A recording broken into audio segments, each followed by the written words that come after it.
telespectadores da TV Caravelas. Olá, você que é o grande motivo do programa Comunidade na TV. Nessa edição recebo o Vitor Araújo Sabino. Ele é advogado, comerciante, morador do bairro Cidade Nobre, aqui em Ipatinga, Minas Gerais. Há um ano atrás a gente discutia a eleição dos Estados Unidos e a possível posse do então eleito Donald Trump.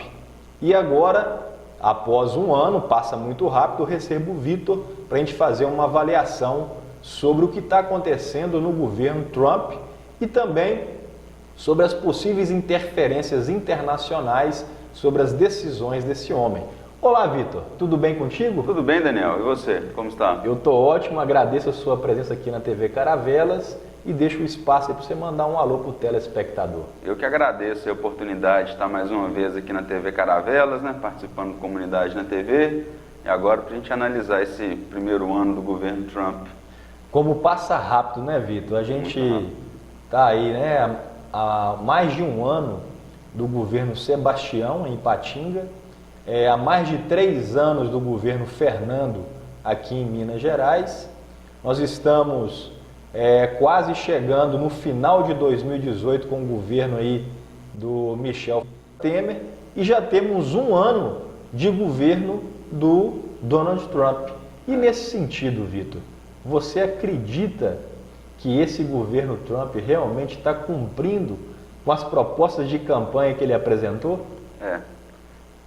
No início da sua fala, a gente vê que a gente está com não boas perspectivas, no cenário municipal, estadual, nacional e até no internacional, pelas suas lembranças aí que você nos trouxe.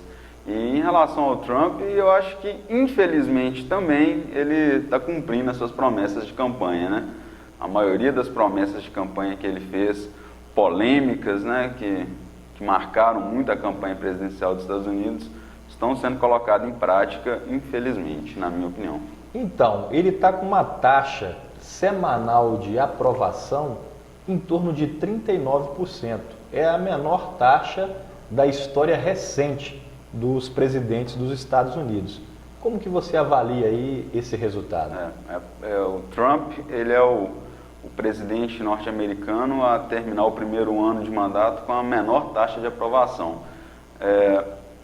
Isso até justifica, de certo ponto, se a gente for olhar a questão da eleição, como ele foi eleito, em questão de votos em relação à população, o Trump teve menos votos que a sua concorrente, Ele ganhou pelo sistema eleitoral dos Estados Unidos. Então, ele é um presidente que venceu a eleição graças às regras democráticas norte-americanas e ele já não contava na época da eleição e não conta hoje com o apoio da maioria da população. Ele é um presidente muito polêmico, adota táticas polêmicas para governar e isso vai minando a sua popularidade. Ele corre um risco seríssimo, Vitor? Que agora em novembro vai ter eleição lá no Congresso, as eleições legislativas nos Estados Unidos. Ele corre um risco de perder a maioria, já que o Partido Republicano não conseguia essa maioria há 11 anos. Então tem mais de 10 anos aí que eles não tinham a maioria no Congresso e podem perder essa maioria agora nas eleições legislativas. Isso vai ser um péssimo resultado para as pretensões de Trump. Com certeza. Trump, no início do seu mandato, ele se gabou de ser o presidente que tinha conseguido aprovar mais leis no mandato. Isso foi nos primeiros meses, Realmente ele teve uma taxa de aprovação de projeto de lei muito grande no início do seu mandato, provavelmente graças a essa maioria que ele tinha na Câmara dos Deputados e no Senado norte-americano. Mas acabou que findou o ano, ele ainda perdeu para o Bush e perdeu para o Barack Obama. Isso foi só no início, Mais uma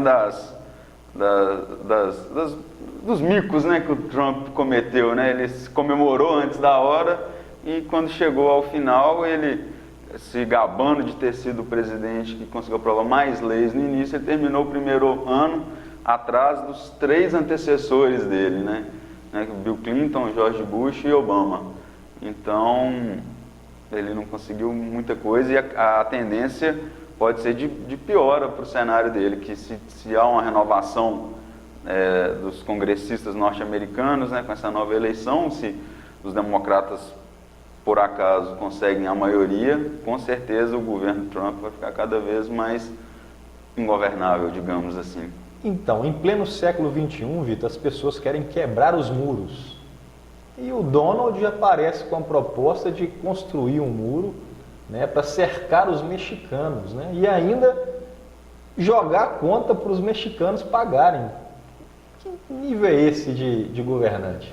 É um estilo muito provocativo, né, que o Trump tem em relação aos outros países, né, que têm relações com os Estados Unidos, inclusive com o México, né, que essa relação histórica, é um país próximo ali, um país ainda em desenvolvimento, né, então muito próximo, tem uma relação muito grande. Ele teve essa proposta, né, essa proposta diferente aí na campanha dele, de falar que ia fazer um muro e ia jogar a conta para o México. O Trump conseguiu, né, fazer muitas coisas no governo dele, cumprir muitas promessas de governo. Até hoje, a promessa do muro ainda está engavetada, ela não está nem engatinhando ainda. Fizeram alguns projetos ali para testar qual que seria o melhor tipo de muro, né, mas ficou só nisso. Até agora, nada. Os democratas norte-americanos são contrários a essa proposta, né, eles estão fazendo de tudo para que o governo norte-americano não invista nem um centavo nesse sonho. E o governo mexicano também falou que, depender deles, eles não vão pagar essa loucura para o Trump. É uma postura, assim, muito sectária, né? Inclusive, ele escreveu 2 memorandos pedindo aos agentes dos Estados Unidos para serem mais severos com a questão dos imigrantes. É uma postura que ele mostrou dentro da campanha e que está tentando fazer cumprir agora no seu mandato. Essa foi uma das propostas chaves, né, da sua campanha, né, essa caça aos imigrantes, e ele está cumprindo ela. Está fazendo essa caça aos imigrantes e basicamente sem critério, né? A caça aos imigrantes está sendo algo bem aberto. O Obama parece que tinha um certo critério, né, em mandar essas pessoas de volta para os seus países. Você tem noção de quais eram esses critérios? Alguns dos critérios que ele usava, por exemplo, eram os antecedentes criminais, né? Se esse imigrante legal tinha cometido algum crime e sido condenado por isso nos Estados Unidos. E também a questão de tempo, né? O Obama privilegiava, digamos assim, a extradição daqueles que haviam cometido crimes que estavam há pouco tempo no país. Trump, já pelo contrário, já estamos vendo casos aí de pessoas que chegaram adolescentes ou menores, ainda crianças nos Estados Unidos, tem 30, 40 anos que estão lá no país, tem uma família constituída americana, casado com americanos, tem filhos americanos, estão sendo deportados para os seus países. Né? Pessoas que entraram ilegalmente há muitos anos atrás no país e estão sendo deportados agora, né? São chamados Dreamers. E então, sim, é uma marca muito forte dessa política de imigração do Trump, essa caça, inclusive aqueles que já estão fixados e já têm uma vida, inclusive, dentro do estilo americano. Dentro da questão econômica, né, que ele tem se gabado, apresentado alguns números aí para poder favorecer as suas ações, a gente percebe o seguinte: ele apresentou um dado em relação ao crescimento de vagas de trabalho, mas a gente percebe que esse crescimento já vem de 81 meses, né? Então não era uma ação direta do seu próprio governo, e sim uma ação que já vem com um dado histórico. É isso mesmo? Sim, analisando os gráficos, né, dos governos norte-americanos, fica bem nítido isso. Os Estados Unidos passou por uma recessão junto com o mundo, né, no ano de 2008, 2009, no fim do governo Bush, e já nos primeiros meses do mandato de Obama, começou a ter um novo crescimento da taxa de emprego nos Estados Unidos, né? Hoje, no último mês agora, né, foi uma taxa menor dos últimos 17 anos, né, se eu não me engano. Exatamente, 4,1% de desemprego. Só que é uma taxa menor vindo de uma sequência de 81 meses do crescimento dos empregos, né, nos Estados Unidos. Então, Trump está se gabando, né, colhendo os louros disso, mas não foi só ele que trabalhou. Ele tem 12 meses, né, que ele trabalhou dentro de 81, que está tendo esse crescimento da economia norte-americana gradual. Uma das propostas dele que seria gerar 25 milhões de emprego em 10 anos, né? Ele nem terminou um ano de mandato primeiro e está pensando que vai ficar lá 2 governos. Eu não acredito nisso. Mas um dado também que chamou atenção, Vitor, foi o seguinte, que tanto a indústria automobilística como a questão do crescimento do salário norte-americano, a indústria automobilística vendeu menos. E o salário norte-americano praticamente estagnado, um crescimento muito lento, né? Então isso aí também é um dado que a gente tem que avaliar. Com certeza, né? A economia americana vai reagindo, mas não tanto quanto as grandes mídias aí acabam alardeando para o mundo, né? O setor automobilístico americano está em crise há muitos anos, afetou enormes cidades dos Estados Unidos, né? Que correndo até de tornar de metrópoles virar de cidades fantasmas, né? Por causa dessa crise automobilística. Então, são números que têm que ser avaliados com calma, né? A economia americana parece que mostra fôlego, mas por outro lado também existem bolhas ali que uma hora ou outra podem afetar todo o sistema. Na contramão assim das decisões econômicas, ele é recente e vai isentar os bilionários norte-americanos que podem chegar aí a mais de 2 trilhões de dólares de déficit no orçamento. A gente tem ciência que o orçamento dos Estados Unidos já é deficitário, então ele vem com essa proposta de beneficiar poucas pessoas e poucas famílias. Foi isso mesmo? Dentro dessa proposta dele, ele justifica esse ato como que essa redução de impostos para os milionários vai causar um aumento de empregos, né? Como se sobrando dinheiro no bolso do milionário, o milionário fala, vou gerar mais emprego para a população. Muitos especialistas apostam no contrário, que isso não vai acontecer. Reduzindo os impostos dos multimilionários, o que vai acontecer vai aumentar a concentração de renda com eles, e não a distribuição. Na minha opinião, acho que não faz nenhum sentido você achar que a pessoa que está com mais dinheiro no bolso vai distribuir mais esse dinheiro ou vai gerar mais empregos. Ele vai gerar mais empregos se houver mais demanda, né? E eu acredito que não é retendo dinheiro no bolso do milionário que a demanda da população por produtos e serviços vai aumentar, né? O que é o que causa realmente um aumento de empregos. Já na outra base da pirâmide, ele querendo tirar aquele programa de saúde para 20 milhões de pessoas americanas que têm esse programa bancado pelo orçamento do governo federal naquele país. Então, por um lado, faz isenção de 2 trilhões de dólares e, por outro lado, quer reduzir o acesso das pessoas a um programa de saúde. Qual que é a sua avaliação nesses dois extremos? Você vê que ele está privilegiando a classe dele, né? Que é a classe dos multimilionários. Trump é um homem que não se identifica com o povo, ele não tem identificação popular nenhuma, né? Então, nos Estados Unidos esse sistema de saúde é muito diferente do nosso, a gente tem um sistema único de saúde, aqui lá eles não têm isso, né? A saúde fica toda na mão do particular, então a pessoa tem que buscar um plano de saúde para ela. Tinha esse chamado Obamacare, né? Que facilitava que as pessoas conseguissem ingressar num plano de saúde. Existia subsídio do governo para determinadas classes que teriam uma renda menor, teriam mais dificuldade em acessar um plano de saúde privado, então havia subsídio do governo, obrigações de empresas a fornecerem planos de saúde para os seus funcionários, e essas coisas o Trump não conseguiu revogar o Obamacare, foi a primeira grande derrota do governo dele, né? Ele tentou isso, mas o Congresso norte-americano vedou, mas ele, por outro lado, foi tomando medidas, foi cortando subsídio, foi cortando obrigações para as empresas, foi permitindo que os planos de saúde colocassem tarifas diferenciadas, dependendo do perfil populacional. Então, assim, isso dificultou algum cidadão de uma idade mais elevada e que tem uma doença já pré-existente a conseguir ingressar num plano de saúde. Ele aparenta ser um ser assim, muito pirracento, né? Como ele não conseguiu derrubar o Obamacare, ele paralisou o pagamento para as seguradoras de saúde. Ele tem uma destemperança muito grande para conduzir uma grande potência mundial. Ele é uma personalidade muito forte, né? E ele é muito seguro de si, parece, né? E aparenta ser, inclusive, antidemocrático. Ele acredita nas suas convicções de tal modo que descarta as outras hipóteses que estão na sociedade, né? E está sempre querendo colocar a verdade dele, né? O que ele acredita que é o melhor em prática. Vitor, você acredita que o Trump consiga terminar o mandato?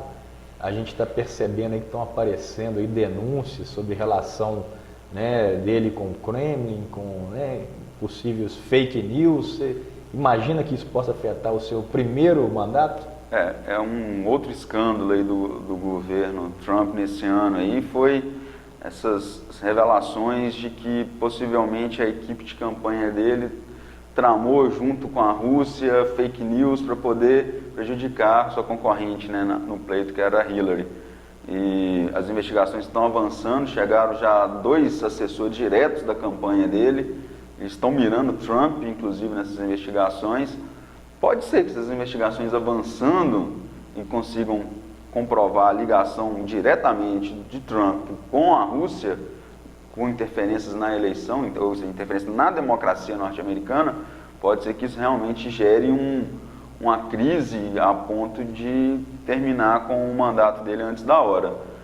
Entretanto, ainda está longe disso acontecer, né? Já as investigações estão chegando pessoas próximas a ele, mas nele em si a coisa ainda está um pouco longe. E no caso de um fim de um mandato, provavelmente ele vai tentar uma reeleição, né? Sim. Tanto que um dos planos dele era gerar 25 milhões de emprego em 10 anos. Nós estamos no primeiro ano de mandato, da forma como ele entrou, da forma como ele está conduzindo um ano de mandato, se ele permanecer com essas relações internacionais e tratando de questões importantes de uma forma muito infantil até, pode ser que nem reeleição ele consiga. Igual você falou, é uma forma muito infantil, né? Inclusive eles comparam a forma dele de agir como o bullying escolar, né? Ele age com outros líderes mundiais igual quem pratica bullying dentro da escola age com os outros, né? Com que ele convive. E então, assim, se ele vai conseguir uma reeleição, se ele não vai conseguir uma reeleição, é complicado dizer, né? Porque a gente está tratando de uma outra cultura, de um outro povo. Já é surpreendente o fato dele ter ganhado uma eleição, né? Agora, dentro desse cenário, como ele já está lá dentro, né? Já está com toda a máquina, eu acho que uma reeleição dele seria menos surpreendente do que a própria eleição. Eu torço para que isso não aconteça, né? Eu torço para que a popularidade dele vai caindo cada vez mais, o povo americano consiga acordar que essas medidas não ajudam o povo, né, em si, mas apenas uma elite, né? Todas as medidas que ele tem tomado até então, que isso vai refletir de certa forma e que ele não vai conseguir, porque a postura dele é muito prejudicial para o mundo inteiro, né? A forma como ele atua, apesar de ele estar colhendo alguns bons números na economia, números que são uma sequência de um trabalho que está acontecendo há vários anos naquele país, não é fruto do trabalho exclusivo dele, nunca. Algumas pessoas tentam mostrar que, apesar de toda a polêmica de Trump, ele está conseguindo alcançar pontos positivos na economia, mas são pontos positivos de um trabalho de um longo tempo.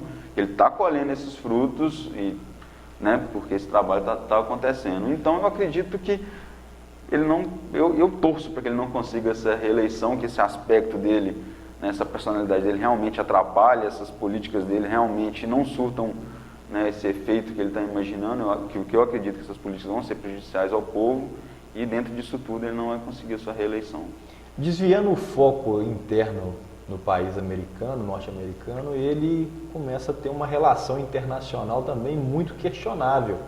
Ele aparenta que quer demais uma guerra, né? Vem atacando muito incisivamente a Coreia Popular, né? E também teve aquela atitude de declarar que vai mudar a embaixada dos Estados Unidos, né, para Jerusalém, ou seja, reconhecendo Jerusalém como capital de Israel.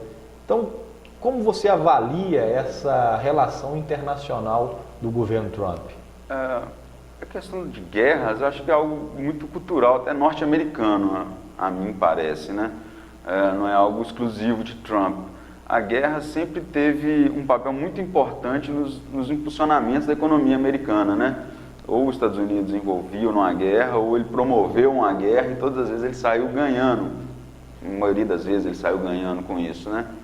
Então, a guerra é algo que talvez faça parte da cultura norte-americana, e toda vez que a economia começa a dar sinais de que vai enfraquecer, então a indústria uma bélica guerra vai lá e segura aquilo, né? Então, ele já está deixando uma guerra armada com a Coreia do Norte não só com a Coreia do Norte também, no Oriente Médio também, o fato dele ter declarado Jerusalém como capital de Israel também já deixa uma guerra armada. Aquilo já é motivo para armar uma guerra naquele local do mundo, né? Então, ele é um homem muito esperto, ele sabe da importância da guerra para a economia norte-americana. Como presidente norte-americano, ele não vai perder essa oportunidade se ele tiver. Então, isso aqui dessa vez ele está talvez colocando o mundo numa possibilidade de uma guerra nuclear, né? Com essa confusão aí com a Coreia do Norte, o mundo cada dia está mais inseguro, cada dia parece que está mais próximo de uma guerra nuclear. A gente não sabe o que vai acontecer, né? Ele chegou a chamar o presidente norte-coreano de o pequeno homem do foguete, falou que ele tinha um botão maior do que o dele, né? Então, assim, são provocações que realmente lembram a provocação do jardim de infância, deixa o mundo cada vez mais inseguro, e ele também não é bobo, ele faz isso, ele sabe da potência norte-americana, né? A Coreia do Norte tem lá 1 ou 2 bombas nucleares, tem dezenas, centenas nos Estados Unidos, então seria uma guerra completamente injusta, né? Talvez a Coreia do Norte conseguiria fazer um arranhão nos Estados Unidos, quando os Estados Unidos têm poder de afundar mesmo a Coreia do Norte ali, extinguir o território dela do mapa mundial.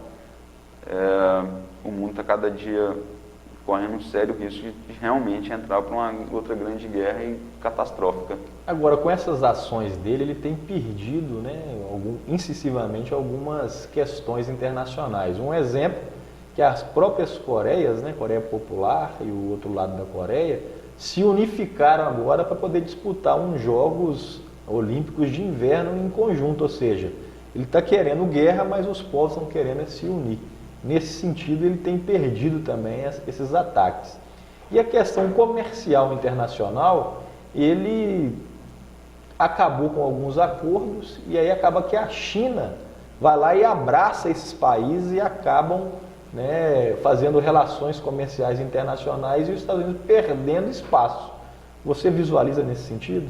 Sim, os Estados Unidos está se isolando do restante do mundo junto com o Trump, né? Ele falou de fazer a América grande novamente, mas ele está se isolando, rompendo tratados comerciais internacionais, e dentro dessas rupturas a China aproveita esse espaço, esse vácuo deixado pelos Estados Unidos, entra e cresce no mercado internacional cada vez mais.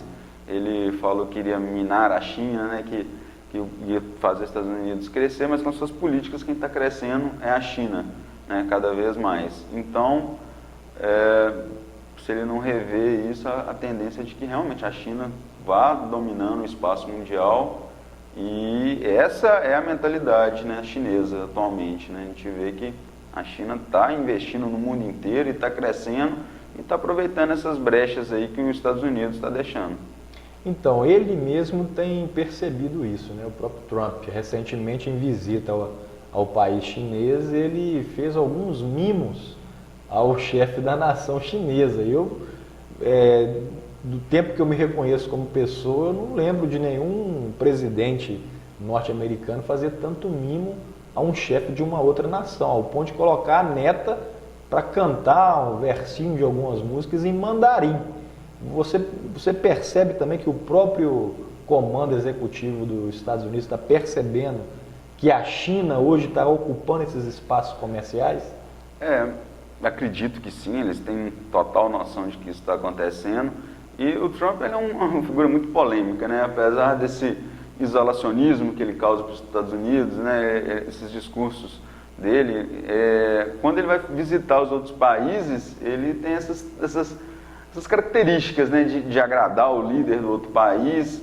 Inclusive foi assim com a China, em outros países que ele fez danças tradicionais do país ali para agradar os líderes, né? Então ele é uma figura muito polêmica. De um lado parece que ele bate, do outro ele tenta soprar, então ele vai ter nessa política internacional, na minha opinião, ele está equivocado. Eu acho que ele não consegue nem botar para um lado e nem para o outro, e vai acabar perdendo. Teve uma recente declaração também que ele fez, que foi em relação aos países considerados pocilgas. Ele se referiu ao Haiti e aos países da África. O cara vai demonstrando realmente que não tem nenhum senso de humanidade com um país em desenvolvimento. É isso mesmo? O discurso dele é xenofóbico, né? Ele ataca mesmo esses países e não demonstra nenhuma solidariedade, né? E muito pelo contrário, ele ataca e desqualifica esses países. Isso demonstra realmente que a questão são essas agressões de uma criança, né? Uma coisa que acho que está contrário a tudo que o mundo espera, né? A maioria das pessoas do mundo esperam de uma confraternização universal ou algo do tipo. Ele realmente está se isolando cada vez mais do mundo e depois ele tenta algumas políticas compensar, né? Colocando a neta para cantar, mas isso é suficiente? Né? Parece que ele está colocando mel na chupeta, né? Só que dentro da chupeta está um remédio amargo lá dentro. Então, ele é um cara muito contraditório em si. Ô Vitor, eu quero agradecer, cara, a sua presença aqui Obrigado, na TV Daniel. Caravelas, especificamente no programa Comunidade na TV, e quero que a gente possa voltar aqui mais anos para fazer essa avaliação do governo Trump, né, e também do futuro dos Estados Unidos, da região também da América Latina e do próprio Brasil. Quero agradecer e deixar o espaço aberto aí para você despedir dos telespectadores. Muito obrigado aí, Daniel, pela oportunidade. Agradeço toda a equipe da TV Caravelas também, por mais uma vez estar aqui no estúdio, participando do Comunidade na TV. Mas, diferente de você, eu queria estar no próximo programa aqui para comentar o fim do governo Trump. Tomara que a gente não tenha mais um outro ano. Apesar que eu não acredito que isso vai acontecer, mas é o que eu torço que, quem sabe, no próximo programa a gente não pode vir falar assim, acabou a era Trump. Tomara. Vou torcer também que eu estarei aqui junto com a TV Caravelas e também no programa Comunidade na TV. TV Caravelas, descobrindo um novo jeito de fazer televisão.